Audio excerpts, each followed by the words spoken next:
बातचीत करने वाले हैं।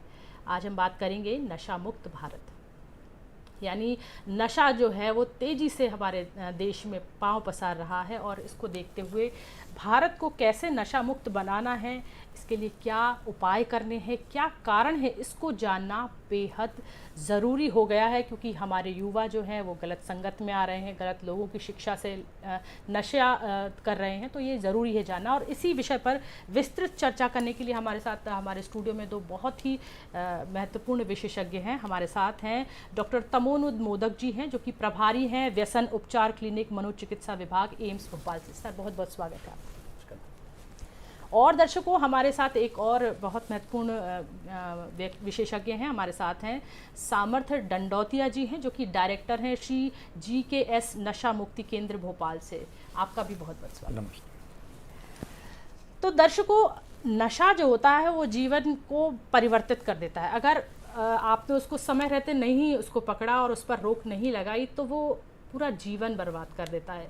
और उसमें सहयोग देना होता है, हमें सहयोग भी लेना होता है और देना भी होता है, क्योंकि हम समाज के रूप में, एक सामाजिक कार्यकर्ता के रूप में सहयोग देते हैं, जो कि हमारे सामर्थ्य जी हमारे साथ आए हुए हैं उसके लिए। और हमारे साथ एक विशेषज्ञ चिकित्सा प्रणाली जो चल रही है, उसके द्वारा भी हम किसी को नशे से रोक सकते हैं, नशा करने से। तो उसके लिए हमारे साथ तमोनुद मोदक जी हैं। तो सर, सबसे पहले प्रश्न मैं आपसे ही करना चाहूँगा डॉक्टर साहब से, क्योंकि डॉक्टर साहब आप इस फील्ड में लगभग काफ़ी सालों से काम कर रहे हैं। आपके पास बहुत से ऐसे लोग आते हैं जो कि चाहते हैं कि उन्हें नशा नहीं करना है, लेकिन एक सबसे बड़ी बात जो उठती है वो कि नशा जो होता है वो एक इच्छा शक्ति की कमी के कारण होता है, या फिर ये वास्तविक होता है? इसमें क्या बीमारी है, ये इसके बारे में हमारे दर्शकों को बताएं। बहुत बहुत धन्यवाद कि आपने मुझे बुलाया यहाँ पे जी। ये जो एक गलतफहमी समाज में है कि नशा करना एक इच्छा शक्ति का कमी है जी। और लोग अगर अपना इच्छा प्रबल किया तो वो नशा को छोड़ सकते हैं। ये गलतफहमी को हटाना मेरा सबसे बड़ा भूमिका है। ठीक है। पिछले 7 दशकों में देश और विदेश में बहुत सारे रिसर्च से ये समझ में आया है कि नशा करना एक मस्तिष्क का बीमारी है।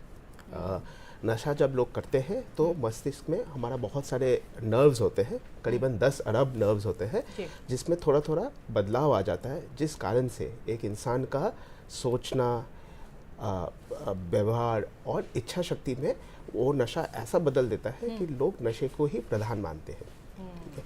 और क्योंकि ऐसा करके ब्रेन बदल जाता है, तो इसीलिए इसको एक बीमारी गिना जाता है। जी, मतलब अगर हम समझें तो इच्छा शक्ति तो है ही, उसकी कमी के कारण तो ये चीज़ उठती है, जब ही वो बीमारी बन पाती है।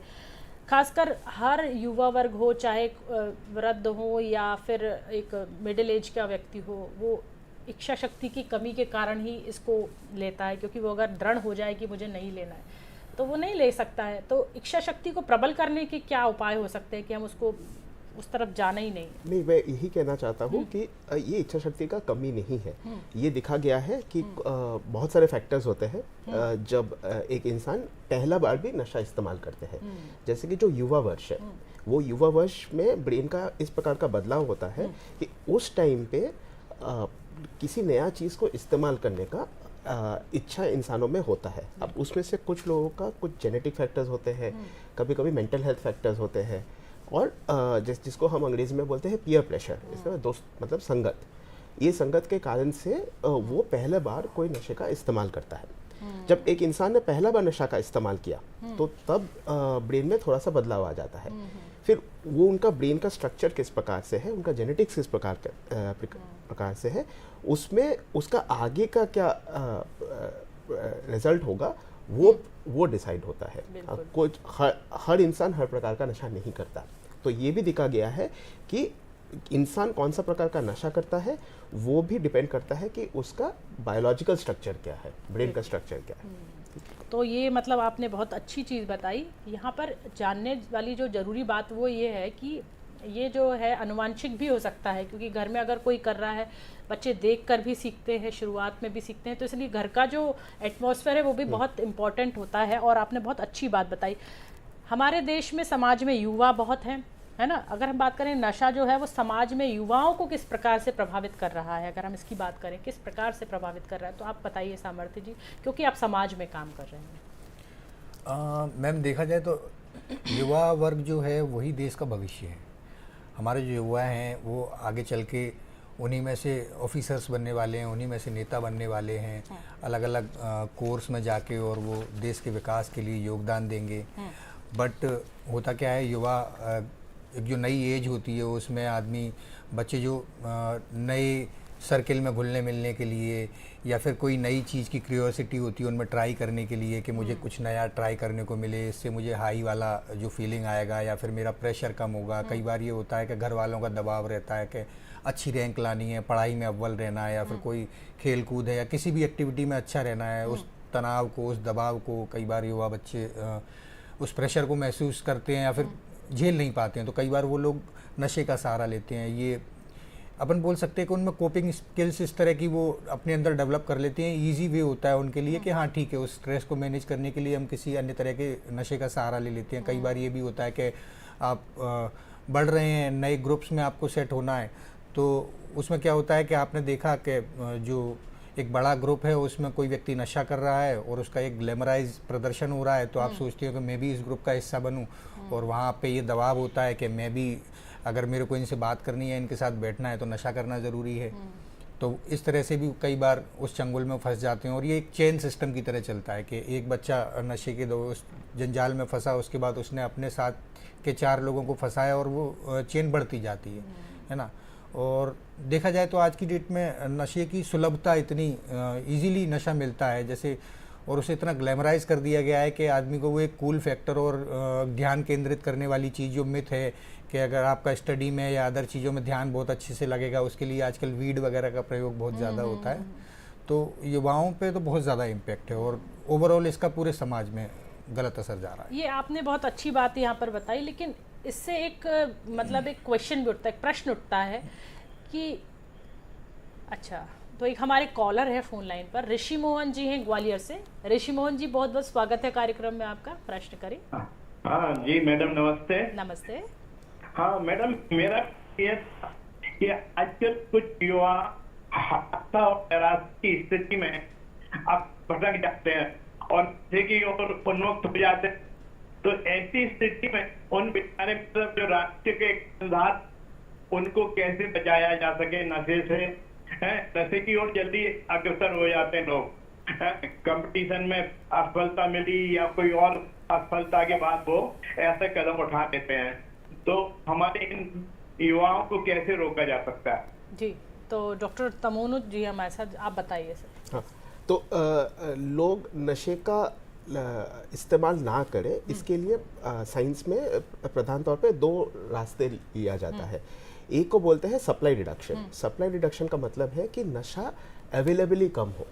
कुछ इस प्रकार से आप देखिए कि अगर जैसे कि बिहार में शराब को बेआईनी कर दिया गया है, तो कोई इंसान दुकान में जाके कानूनी रूप से शराब नहीं खरीद सकता, ठीक है।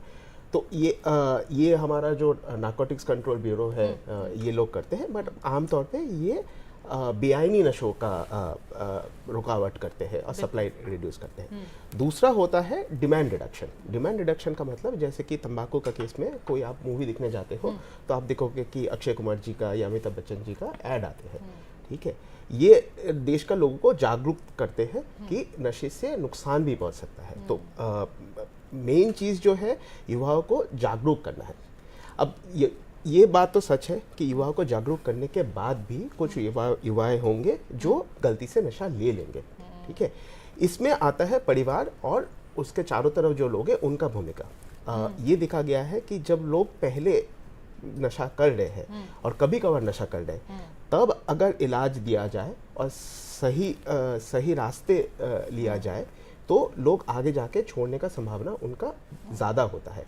तो अगर कभी भी लगे कि कोई नशा कर रहा है तो उसका टेस्ट करने का तरीका होता है, उसको वो दोबारा वो ना करे तो उसके लिए भी इलाज मिलता है। कुछ नशों के लिए दवा भी आता है कि लोग नशे में फंसे ना, ठीक है। तो ये इस्तेमाल कर बहुत ज़रूरी आपने बताया। और हमें प्रश्न उठ रहा था हमारा कि ये जो चीज़ें हैं पता चल रही हैं, जैसे कि सामर्थ्य जी ने बताया, बहुत महत्वपूर्ण बात थी कि बच्चे स्कूल में रह रहे हैं, उनके ऊपर पीयर प्रेशर होता है।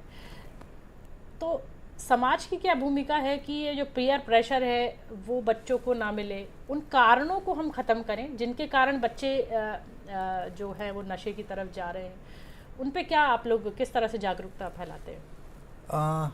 जागरूकता के अलग अलग तरीके होते हैं। जैसे हम लोग जो बेसिकली करते हैं, नुक्कड़ नाटक हो गया और जो एक्ट हो गए, माइम आर्ट होता है, उसके ज़रिए लोगों को ये बताना कि नशे के क्या दुष्प्रभाव होते हैं, आप इसके ट्रैप में किस तरह से फंसते हैं। एक बार जो आप हाँ बोलते हैं या फिर एक बार से कुछ नहीं होता, ये फीलिंग अपने मन में आ जाती है और आप ट्राई कर लेते हो, उसके बाद आप उस ट्रैप में लगातार फंसते चले जाते हैं। उसको कैसे रोका जाए, उसके लिए सोशल मीडिया कैंपेन्स चलाना, इस तरह के समाज में उदाहरण, जैसे हमारे जो खिलाड़ी हैं, जो एक्टर्स हैं, वो इसको प्रमोट करें कि नशा मुक्त जीवन शैली कैसी होती है और नशा मुक्ति के द्वारा अपन जीवन को किस तरह से बेहतर कर सकते हैं, बजाय इसके कि हम हमारे समाज में इस तरह के उदाहरण सेट करें कि नशा जो है वो ग्लैमराइज करता है अपनी लाइफ को, या फिर हमें बूस्ट वाली फीलिंग देता है या हाई वाला जो फील होता है वो देता है, बजाय उसके हम इस तरह के उदाहरण सेट करें। और समाज का हर व्यक्ति, मेरा अपना ये मानना है कि हमारा जो जीवन है वो उधार का जीवन है। हमें देख के हम चाहें ना चाहें 10 से 15 लोग, 20 लोग, हम कुछ भी नहीं है तो भी कम से कम इन्फ्लुएंस होंगे। भाई हमारा एक अपना व्यक्तित्व है, हम हमारे परिवार में या हमारे मोहल्ले में, समाज में ऐसे लोग रहते हैं जो हमें देख के इन्फ्लुएंस होते हैं हमारे चाहे बिना। अगर हम हमारी खुद की जीवन शैली इस तरह की रखेंगे कि हम कोई नशा नहीं कर रहे हैं और तरक्की कर रहे हैं, अच्छे रास्ते पर चल रहे हैं, तो हमें देख के स्वाभाविक बात है कि ऐसे भी लोग होंगे जो प्रभावित होंगे कि हाँ मुझे इस व्यक्ति की तरह बनना है। बजाय इसके अगर हम इस तरह का उदाहरण सेट करें कि हम खुद नशा कर रहे हैं या फिर इस तरह की लाइफस्टाइल जी रहे हैं, तो उसका भी इम्पैक्ट समाज में उतना ही बुरा पड़ने वाला है। हम किसी को नहीं प्रमोट कर रहे हैं कि आप नशा करो, बट हमें देख के कोई ना कोई ऐसा बच्चा या व्यक्ति इन्फ्लुएंस होगा कि भाई इसकी लाइफस्टाइल अच्छी है, ये नशा कर रहा है, इसको किसी चीज़ का टेंशन नहीं है, और वो आपके चाहे बिना उस रास्ते पे निकल जाएगा। बिल्कुल, ये बहुत बड़ी जिम्मेदारी समाज की भी है और समाज में रहने वाले हर उस व्यक्ति की है जो सफल है। उसको ये शुरुआत करनी होगी कि अगर वो सफलता तक पहुंचा है तो उसके कारण क्या हैं, और नशे से अगर वो साथ रहता या नशे को अपने जीवन में उतारता तो क्या वो वहाँ पहुँच सकता था। तो इस तरह के जो, जैसा कि सामर्थ्य जी ने बहुत अच्छी बात बताई है कि छोटे छोटे काम करिए। आप 10 लोगों को लेकर टारगेट कीजिए कि मैं उन 10 लोगों को शिक्षित करूंगा, नशे की से मुक्त भारत बनाने के लिए उन्हें शिक्षित करूंगा। ये हम सबका दायित्व है। अगर हम समाज में रह रहे हैं, हम देश में रह रहे हैं, तो ये हम सबका कर्तव्य है कि हम देश के युवाओं को जागृत करें और शिक्षाओं से, जो कि एक सकारात्मक शिक्षा, उससे अवगत कराएं। डॉक्टर, जैसे अभी आपने सर की बात सुनी, सामर्थ्य जी से हमने बात की, कुछ लक्षण होते हैं जो कि युवाओं में, या खुद हम महसूस करें कि हम जो नशे की लत को पहचान लें कि हम नशे की तरफ जा रहे हैं, क्या लक्षण है?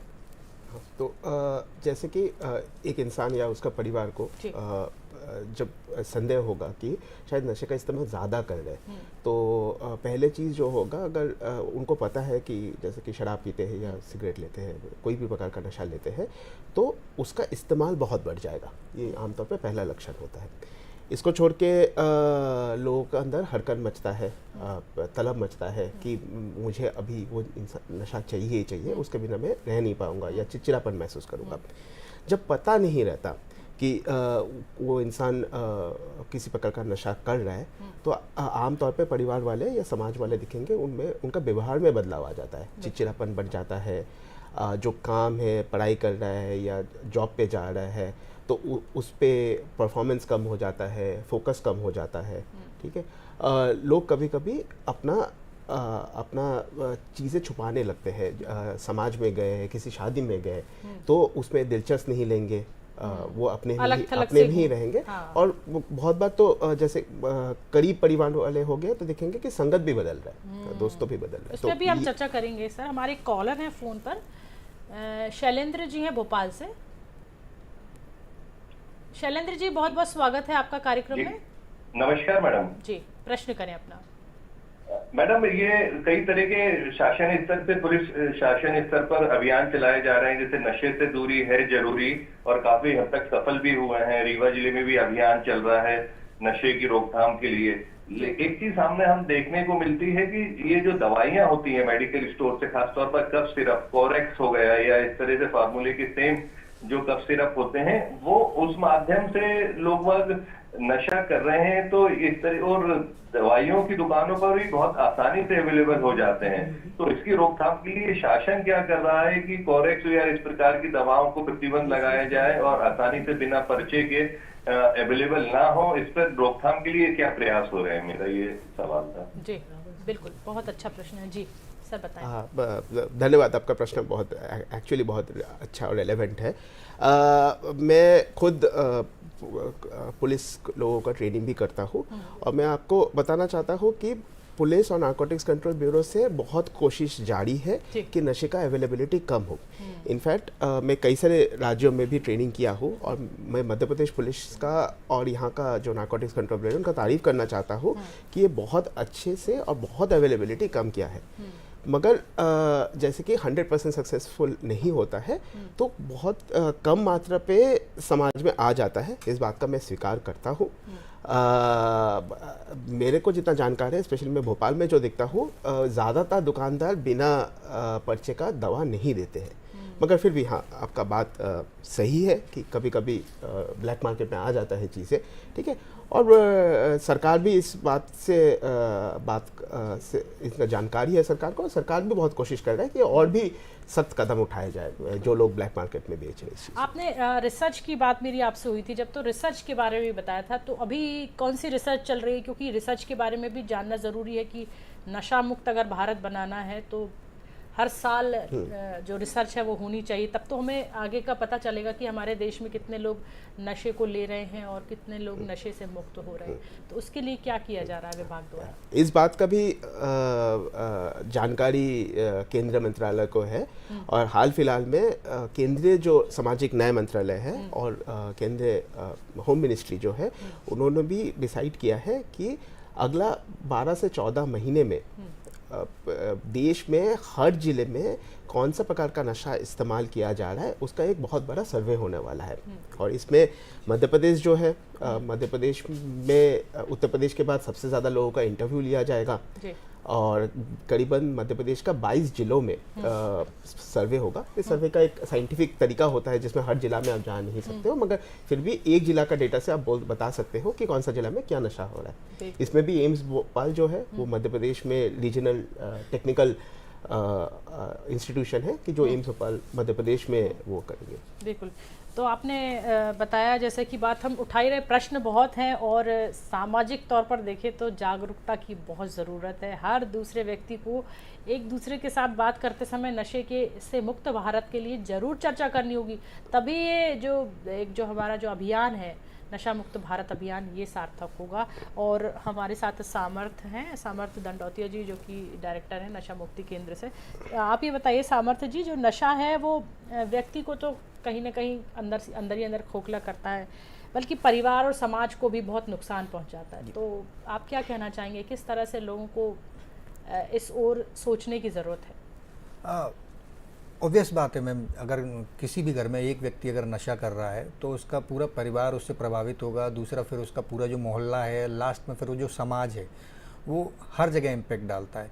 एक नशा करने वाला जो व्यक्ति होता है उसके जो खर्चे होते हैं वो बहुत ज़्यादा ओवर हो जाते हैं, उसकी वजह से जो फाइनेंशियल बर्डन है वो पूरी फैमिली को झेलना पड़ता है। अगर घर में 4 लोग हैं कमाने वाले, उसमें से एक नशे में लग गया तो बचे 3 लोग हैं, उनका ध्यान भी उसी नशा करने वाले पर केंद्रित हो जाता है। जो ओवरऑल ग्रोथ होती है वो पूरे घर की रुकती है उससे, और सामाजिक भेदभाव का फिर उन्हें सामना करना पड़ता है। कई बार मैंने तो मेरे लाइव एक्सपीरियंस रहे हैं लाइफ में कि अगर किसी के यहाँ शादी में कोई लेटर आया बुलाने के लिए, तो खासकर निमंत्रण तो देने जाते हैं बट ये भी बोल के आ जाते हैं कि भैया उसको मत लेके आइएगा क्योंकि हमारी शादी खराब हो जाएगी। तो सामाजिक तौर पर बहुत ज़्यादा हानि होती है, आर्थिक हानि होती है। इसके बाद हिंसा का माहौल घर में पैदा होता है क्योंकि जो नशा करने वाला व्यक्ति है वो अपने नियंत्रण में नहीं रहता है। कई बार वो इस तरह के डोमेस्टिक वायलेंस के जो केसेस होते हैं वो बहुत ज़्यादा बढ़ते हैं। जो बच्चे हैं उन पे अलग प्रभाव पड़ता है, उनकी ग्रोथ रुक जाती है, वो अवसाद या फिर शर्म का सामना करते हैं। स्कूल में उनके बच्चे बोलते हैं कि आपके पेरेंट्स नशा करते हैं, तो इसका बहुत ज़्यादा गहरा इम्पैक्ट पड़ता है। और देखा जाए हमारे लिए, नशा करने वाले के लिए, परिवार के लिए तो नुकसानदायक है ही, बट जो नई पीढ़ी है जिनका अभी उदय होना, ग्रो होना वो शुरू हुए हैं, उनका ग्रोथ रुक जाती है।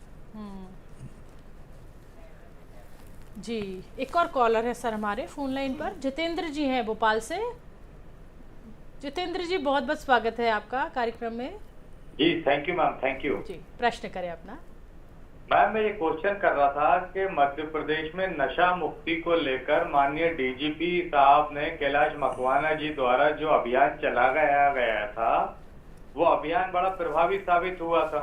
उस टाइम पुलिस भी बहुत सक्रिय थी और एडमिनिस्ट्रेशन भी बहुत सक्रिय था, लेकिन वर्तमान में उसकी तीव्रता शिथिल क्यों हो गई है? क्या कारण है कि नशाखोरों के ऊपर अब कार्रवाई नहीं हो रही है, जबकि ये तो बहुत एंटी इफेक्ट डाल रहे हैं समाज के ऊपर? जी, अभी उससे संबंधित विशेषज्ञ हमारे बीच में तो नहीं है, क्योंकि अभी हमारे साथ मनोचिकित्सक है। क्या कहना चाहेंगे उसका भी एक, अगर देखें तो एक मनोवैज्ञानिक प्रभाव क्या है, क्यों चीज़ें हो रही हैं, जैसा प्रश्न को थोड़ा अगर हम को रिलेट करें तो आप बताएं।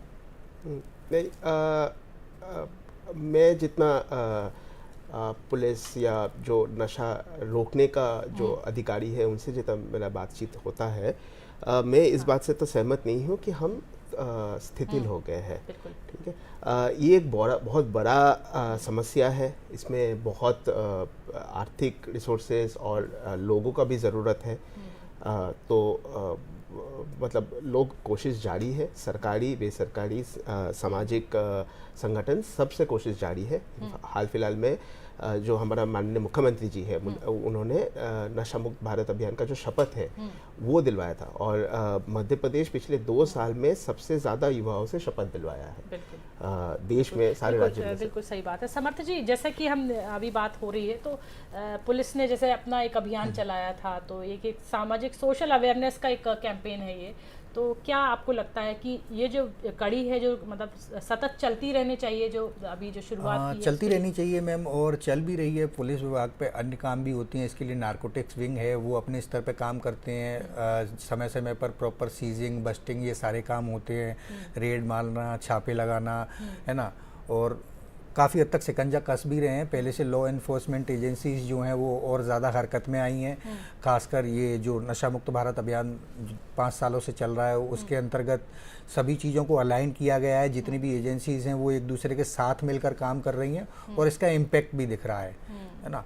और दूसरा रहा तो फिर सामाजिक न्याय विभाग है, वो समय समय पर 12 माह में किसी न किसी तरह की अवेयरनेस एक्टिविटीज़ और जो प्रोग्राम्स हैं वो चलाता रहता है। इसके लिए शासन द्वारा मदद भी प्रॉपर, जो लोग काम इस फील्ड में कर रहे हैं उनको दी जाती है, उनको ग्रांट्स दी जाती हैं। अगर कोई व्यक्ति, समाज सेवी संस्था है जो काम करना चाहती है, उसको फंड्स की अगर अनअवेलेबिलिटी है तो वो भी वो प्रोवाइड कराते हैं। तो हर तरीके से हर स्तर पर काम तो हो रहा है, और इसका इम्पैक्ट भी दिख रहा है। इससे एक चीज़ और समझ में आती है कि जो आप लोग काम कर रहे हैं, क्योंकि आपको भी एक दायित्व मिला है जो कि आपको दिया गया है कि आप समाज में एक सकारात्मक प्रभाव डालें, ताकि जो लोग हैं नशे से दूरी बनाएं और नशा मुक्त भारत की ओर आगे बढ़ें।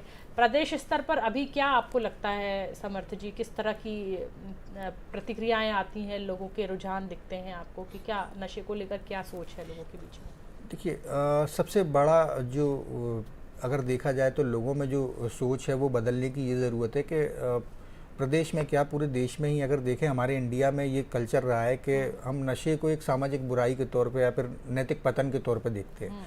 तो इससे ये अवेयरनेस होना स्टार्ट हुआ है कि लोग अब समझने लगे हैं कि नशा करना कोई नैतिक पतन या ऐसी बुराई नहीं है, ये बीमारी है और इसका इलाज कराना चाहिए, ना कि उस व्यक्ति को अलग थलग कर देना चाहिए, या उसको हम सोशली बिल्कुल नेग्लेक्ट कर देते हैं कि ये कोई काम का नहीं है, या फिर ये जो भी करता है अपनी इच्छा से करता है ना, या ये बुरा इंसान है। बजाय उसके अगर समाज अब इस विचारधारा में आ गया है कि हाँ, अगर कोई व्यक्ति, क्योंकि हमको आजकल इस तरह के कॉल्स भी आते हैं कि उनने अगर रोड पे या फिर उनके मोहल्ले में किसी को नशा करते हुए देखा है, या फिर कोई व्यक्ति बहुत ज़्यादा नशे से परेशान है, उसको हेल्थ इश्यूज़ हैं, तो वो कॉल करते हैं कि भाई इस व्यक्ति को किस तरीके से उपचार मिले, कैसे इसकी हेल्प हो सकती है। तो इन जो प्रयास गवर्नमेंट कर रही है उससे ये नज़रिया लोगों में डेवलप हो रहा है कि नशा करना एक बीमारी है, कोई ऐसी बुराई नहीं है, और इसका ट्रीटमेंट, सही मार्गदर्शन ज़रूरी है। बिल्कुल, बहुत ज़रूरी है। मध्य प्रदेश की बात कर रहे हैं, प्रदेश में नशे के कौन कौन से पदार्थ हैं जो कि डॉक्टर साहब जिनका दुरुपयोग किया जा रहा है, हो रहा है मध्य प्रदेश में, आप बताएं इसके बारे में। तो जो सबसे कॉमन नशा जो 2 है वो है तंबाकू और शराब। ये सबसे ज़्यादा इस्तेमाल होता है। जैसे पिछला वाला रिसर्च था 2016 का आंकड़े है ये, तो हमारा देश में करीबन 16 करोड़ लोग हैं जो साल में शराब का इस्तेमाल करते हैं। उनमें से करीबन 3 करोड़ से 5 करोड़ लोग हैं जिनको किसी प्रकार का मदद चाहिए। अब कितने लोगों को मदद चाहिए, इसमें मध्य प्रदेश सारे राज्यों में से चौथे नंबर में आते हैं। और कई लाख लोग हैं जिनको शराब के लिए मदद चाहिए होता है।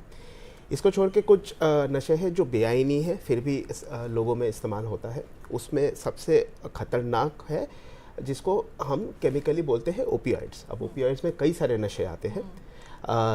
उनमें से सबसे खतरनाक है जो हेरोइन या ब्राउन शुगर जिसको बोलते हैं, वो होता है।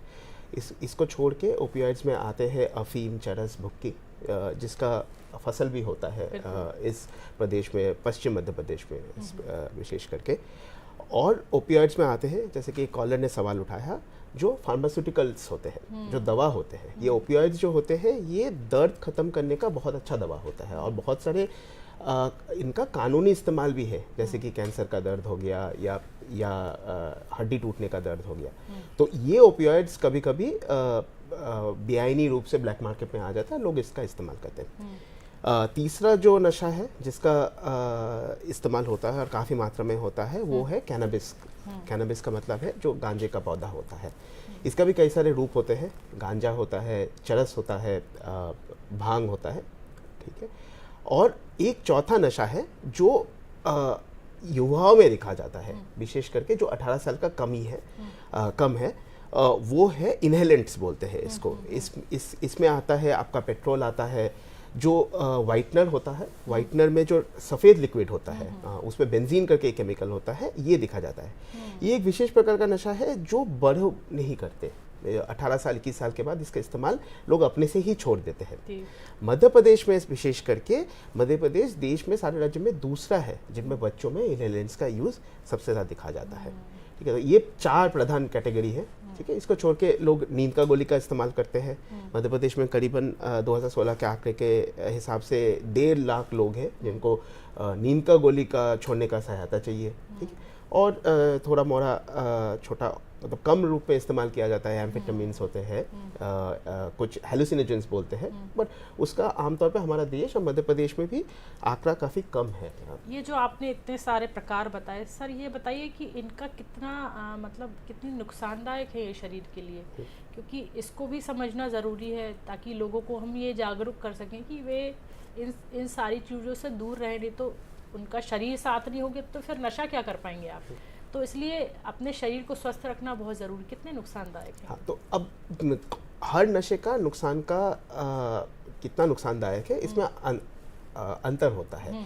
इन सारे नशों में सबसे ज़्यादा नुकसानदायक समाज के लिए और इंसान के लिए जो नशा माना जाता है वो है हेरोइन या ब्राउन शुगर। दुनिया में हर देश में, विशेष करके अमेरिका में, युवाओं में रोड ट्रैफिक एक्सीडेंट, मतलब एक्सीडेंट के बाद सबसे बड़ा मौत का कारण होता है हेरोइन का इस्तेमाल, ठीक है। हेरोइन का नशा का एक विशेष नुकसान इसलिए होता है कि बहुत सारे लोग, आपने सुना भी होगा, मूवीज़ में दिखे होंगे कि इंजेक्शन का इस्तेमाल करते हैं हेरोइन का। तो ये इंजेक्शन का इस्तेमाल करने से HIV, हेपेटाइटिस C और हेपेटाइटिस B, इन 3 बीमारियों का काफ़ी फैलना शुरू हो जाता है जब लोग इंजेक्शन से हेरोइन का इस्तेमाल करते हैं। हेरोइन के बाद आता है तंबाकू, ठीक है। वो उसका एक कारण है कि लगभग बहुत लोग तंबाकू का इस्तेमाल करते हैं।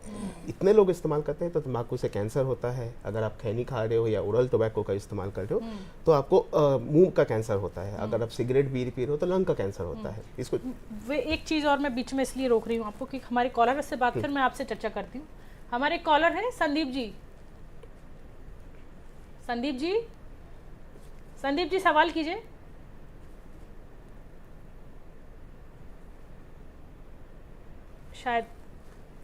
शायद हमारा उनसे कनेक्शन नहीं हो पा रहा है प्रॉपर। सर, आपने बहुत सारे प्रकार बताए और बहुत सारी ऐसी चीज़ें बताई जिनसे क्या क्या नुकसान हो सकता है। ये चीज़ें बहुत समझने की हैं क्योंकि हमारा जो कहते हैं ना चेन बनती है वो सब मिलके बनती है, एक साथ कहते हैं ना काम साथ ही हाथ बढ़ाना। तो ये जो काम है ये किसी एक के बस का तो है नहीं, बिना मतलब एक व्यक्ति के सपोर्ट के। आपसे तो मैंने बात की। सामर्थ्य जी, आप ये बताइए, क्योंकि समाज में आप भी रह रहे हैं और लोगों से आपकी चर्चा होती रहती है, तो ये जो सप्लाई की चेन है, नशा की जो सप्लाई होती है, उसकी चेन को तोड़ने के लिए क्या कार्रवाई की जा रही है? क्योंकि अगर नशा जो ले रहा है उस तक नशा पहुंच रहा है, तो इसमें हम जो लोग उसको नशा पहुंचा रहे हैं उस व्यक्ति तक, वो भी गुनहगार हैं। क्या कहना चाहेंगे आप? बेसिकली मैम, अगर देखा जाए तो नशे की सप्लाई चेन को तोड़ने के लिए कार्रवाई शासन और जो एजेंसीज़ हैं वो अपने स्तर पर करती ही हैं। ऑलरेडी एनडीपीएस एक्ट में बहुत सारे ऐसे सब्सटेंस और ऐसे केमिकल्स हैं जो बैन हैं, है ना। केवल जो लीगल ड्रग में आता है वो टबैको और जो एल्कोहल है वो आता है, इसके अलावा सभी चीज़ें बैन हैं। बट जो अगर आसपास देखा जाए तो जो हमारे पड़ोसी देश हैं जहाँ पर इस तरह की खेती होती है, सप्लाईज वहाँ से बहुत ज़्यादा होती हैं। अपना जैसे गोल्डन ट्रायंगल बोला जाता है, अपना अफ़गानिस्तान से होते हुए अपने यहाँ पर जो अफ़ीम और इस तरह के प्रोडक्ट आते हैं, तो सीजिंग बस्टिंग का काम तो बहुत ज़्यादा चलता ही है। बट कहीं ना कहीं इसमें जो मार्जिन है वो इतना ज़्यादा है कि लोग रिस्क लेने से चूकते नहीं हैं। और लगभग बोला जाता है कि एक का 100 रुपया बनता है इसका। तो सप्लाई और शासन अपने स्तर पर कर रहा है, बट इसे रोकना उस हद तक पॉसिबल नहीं है, क्योंकि आप 4 को रोकेंगे तो 2 और नए स्टार्ट हो जाएंगे। बट फिर भी पिछले कुछ वर्षों में इस तरह की बहुत सारी ट्रेनिंग्स कंडक्ट की गई हैं शासन प्रशासन के द्वारा। इसमें एनजीओज़ को भी इन्वॉल्व किया गया है, अदर पुलिस महकमे को भी इन्वॉल्व किया गया है कि प्रॉपर आप अगर किसी व्यक्ति को पकड़ रहे हैं तो उस पर किस तरह से कार्रवाई की जाए, किस तरह से पूरी प्रक्रिया होती है, एनडीपीएस एक्ट को किस तरह से प्रभावी किया जाए। और अभी जो एक नई मुहिम चली थी कि एंटी बैगिंग की जो प्रोसेस चली थी कि बेगर्स को हमको रिहेबिलिटेट करना है, कहीं भी हमें इस तरह के बेगर नहीं दिखने चाहिए। तो वो भी एक बड़ा नेक्सस होता है कि छोटे छोटे जो बच्चे होते हैं, जो बेगर्स होते हैं, ह्यूमन ट्रैफिकिंग भी होती है उससे, और उन बच्चों को नशे की लत में लगाया जाता है। उसके बाद उन्हें फिर भीख मांगने के उस व्यापार में लगा दिया जाता है। तो वो एक निचले स्तर का एक प्रोसेस है कि वहाँ से आप कई गुना ज़्यादा लोग नशे की उस जद में पड़ते जाते हैं, क्योंकि उनका जो इतना माहौल होता है वो 4 लोगों से जुड़ेंगे, वो नशा करने लगेंगे, और उससे क्या है ना, जो अवैध व्यापार है वो बढ़ ही रहा है। तो शासन अपने स्तर पर कार्रवाई कर रहा है और पहले से बहुत ज़्यादा नए नए इनिशिएटिव भी लिए जा रहे हैं और उसका रिजल्ट दिख रहा है। बहुत ज़रूरी आपने बात बताई, क्योंकि बहुत गंभीर बात आप मुझे समझ में आ रही है जितनी, कि हम थोड़े से पैसे के लालच में या एक छोटी सी सोच को लेके कि हमें बहुत जल्दी आगे बढ़ना है, हम गलत साधनों का उपयोग करके अपने आप को सफलता के शिखर पर पहुंचाना चाहते हैं। अगर हम इन गलत कामों की तरफ ना सोचते हुए हम देश में सोचें, क्योंकि हमारे साथ भी हमारा परिवार है, हमारे भी बच्चे हैं, हम किसी के परिवार को बर्बाद कर रहे हैं या किसी के परिवार के लिए अहित कर रहे हैं, तो उसके लिए भी हमें सोचना ज़रूरी है। ऐसे व्यापारों को करने से आप लोग सतर्क रहिए। ऐसे व्यापारों से आपको लाभ तो बहुत जल्दी हो जाएगा, लेकिन आप समाज को, देश को क्या दे रहे हैं? एक तरह से आप देश से दुश्मनी कर रहे हैं। ये तो आपको सोचना ही नहीं चाहिए। कितना योगदान देता है एक अच्छे डॉक्टर का, क्योंकि अगर आपके पास एक मरीज़ आता है तो वो हताश होकर आता है, उसके पास कुछ चारा नहीं है, वो समझ नहीं पा रहा है कि उसको क्या करना है, तो किस तरह से आप उसको विचार देते हैं या उसके साथ उसको समझाइश देते हैं?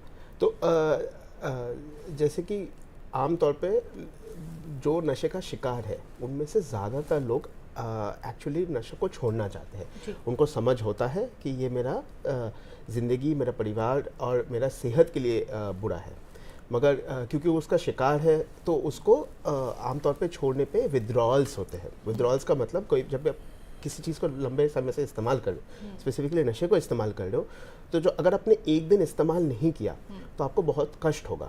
जैसे कि हमने हेरोइन का बात किया, तो हेरोइन में छोड़ने पे इतना दर्द होता है कि वो बर्दाश्त लायक नहीं होता। वैसे ही शराब छोड़ने पे लोगों को नींद नहीं आता, घबराहट होता है, हाथ कांपने लगते हैं, ऐसा बहुत सारे कष्ट होते हैं। तो पहला चीज़ हम जो करते हैं कि विड्रॉल्स को मैनेज करने का ज़रूरत है, और ये ज़्यादातर नशों के लिए दवा का इस्तेमाल किया जाता है। जब जैसे कि हम विड्रॉल्स को मैनेज करें, वो इंसान कंफर्टेबल होता है, उसके बाद वो आगे छोड़े रखे तो उसके लिए भी इलाज होता है। अब ये भी नशे से नशे में अलग अलग दवा होता है जो इंसान का छोड़ने का संभावना बढ़ा देता है। ठीक है, साथों साथ बातचीत का इलाज चलता है, बहुत सारे काउंसलिंग होता है, लोगों को समझाने का ज़रूरत होता है कि वो अपना उनका जीवन और उनका दैनिक दिनचर्या कैसे हो गया है कि नशा उसमें जुड़ गया है और कैसे उसको बदलने का ज़रूरत है कि वो नशा को छोड़ पाए। तो ये सब भी होता है इलाज के दौरान। बहुत मतलब विषय इतना गंभीर है ना, क्योंकि हम कल्पना करते हैं, कल्पना ही है, क्योंकि जब तक ये साकार नहीं होता, ये जो स्वप्न हम जो देख रहे हैं नशा मुक्त भारत का, ये कल्पना ही है। हर व्यक्ति का, हर दूसरे व्यक्ति का योगदान होगा अगर नशा मुक्त भारत बनाना है।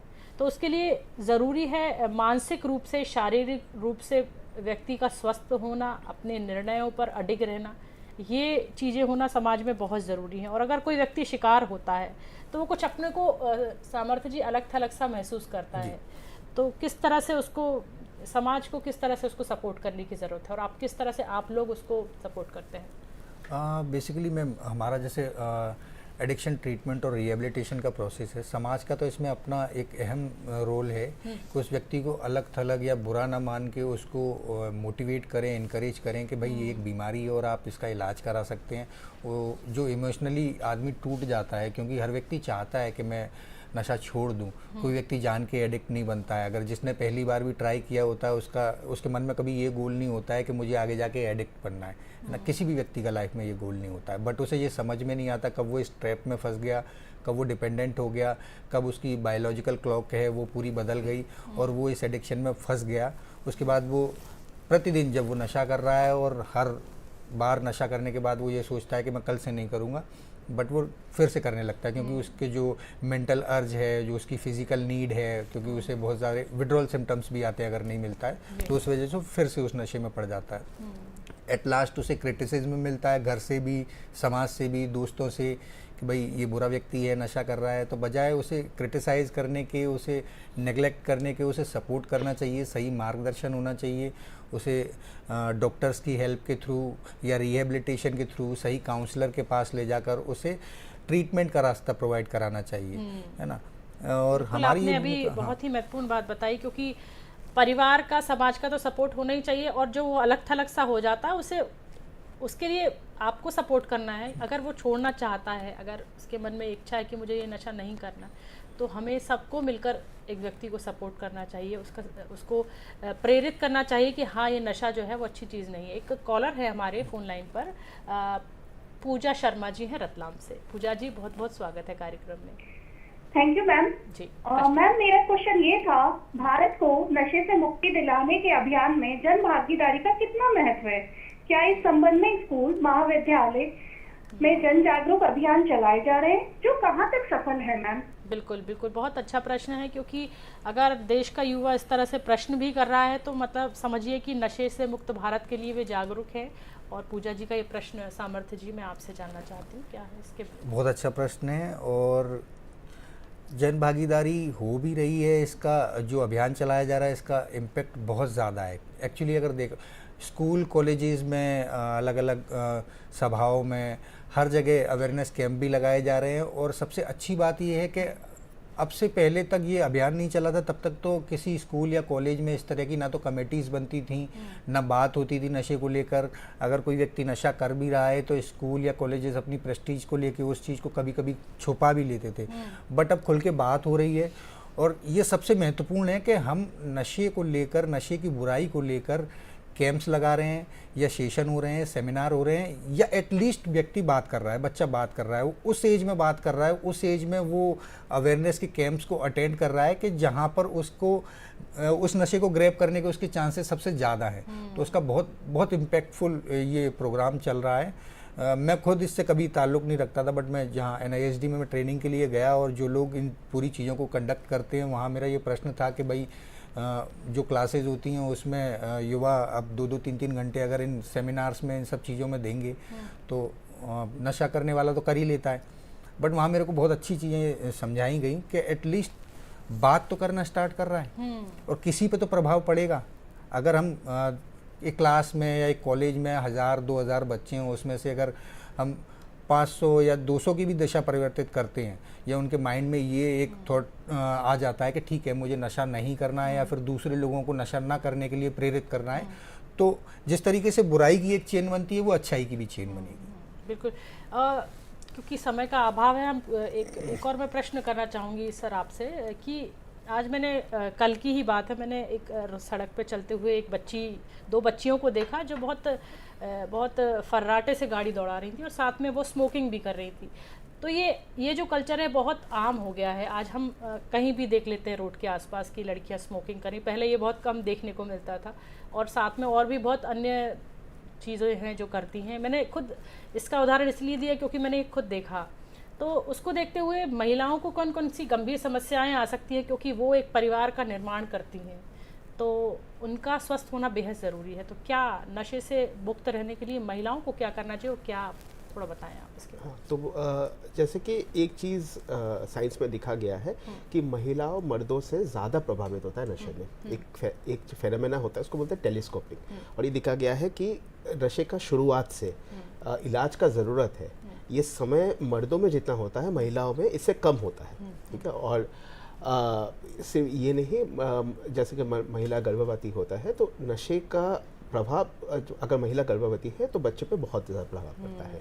तो इस दो कारण से और कई अन्य कारणों से महिलाओं को तो नशे से ज़्यादा दूर रहने का ज़रूरत भी है। जी बिल्कुल।